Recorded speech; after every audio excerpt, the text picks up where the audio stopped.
Good morning students. आज मैं आप लोगों को 10वीं कक्षा के हिंदी व्याकरण में क्रिया का पद परिचय बताने जा रहा हूँ। आप लोगों ने इसके पहले संज्ञा का पद परिचय, सर्वनाम का पद परिचय, विशेषण का पद परिचय पढ़ा है। अब जो है आज मैं आप लोगों को क्रिया का पद परिचय बताने जा रहा हूँ। वाक्य में जैसे कि कर्मचारी सो रहे थे, यह एक वाक्य है। अब इस वाक्य में कर्मचारी सो रहे थे, इस वाक्य में सो रहे थे यह क्रिया है।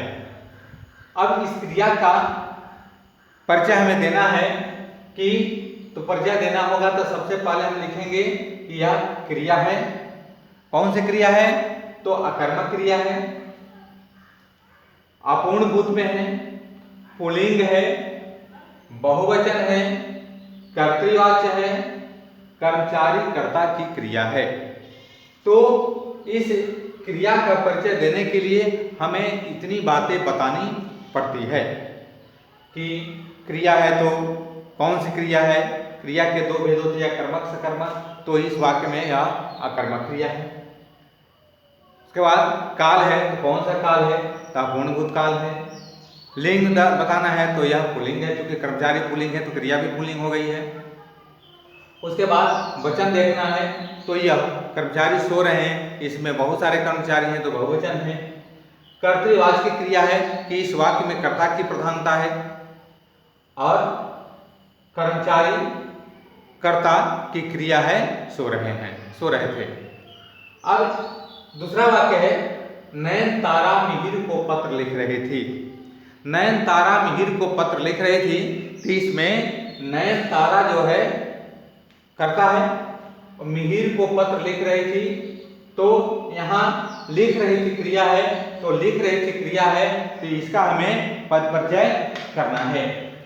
लिख रही थी क्रिया का पद परिचय हमें करना है।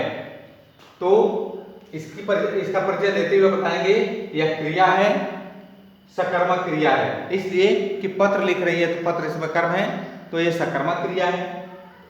यह भी अपूर्ण भूत काल का वाक्य है, क्योंकि लिख रही थी तो उसका पत्र लिखना है ना, क्योंकि भूतकाल में आरंभ हुआ था और समाप्त होने का बोध नहीं हो रहा है, तो अकर्मक क्रिया है, अपूर्ण भूतकाल की क्रिया है और सकर्मक क्रिया है। ठीक है। लिंग में यह स्त्रीलिंग है, वचन में एक वचन है, वाच्य में कर्तृवाच्य है, क्योंकि इस वाक्य में कर्ता की प्रधानता है।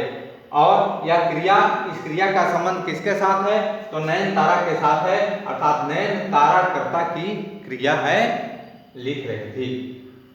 अब क्रिया का पद परिचय करने के लिए हमें किन किन बातों पर ध्यान देने की आवश्यकता होती है, तो उसमें बताया गया है कि क्रिया का पद परिचय करने के लिए हमें निम्न बातों पर ध्यान देने की आवश्यकता होती है।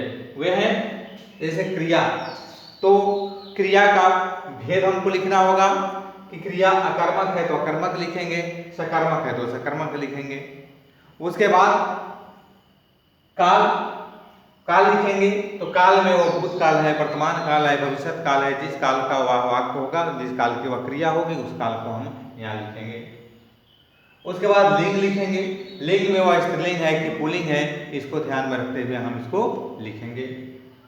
उसके बाद वचन है, तो वचन में वह एक वचन है कि बहुवचन है, इसको हम ध्यान में रख करके लिखेंगे। जो वह एक वचन की क्रिया है तो एक वचन, बहुवचन की क्रिया है तो बहुवचन की क्रिया हम लिखेंगे।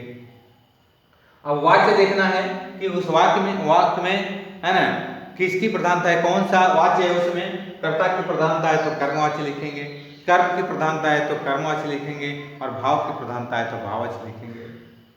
उसके बाद है संबंध। अब संबंध में वाक्य के अन्य पदों से उसका क्या संबंध है, यह संबंध हमें बताना पड़ता है। तो इस तरह से क्रिया का पद परिचय है हम कर सकते हैं।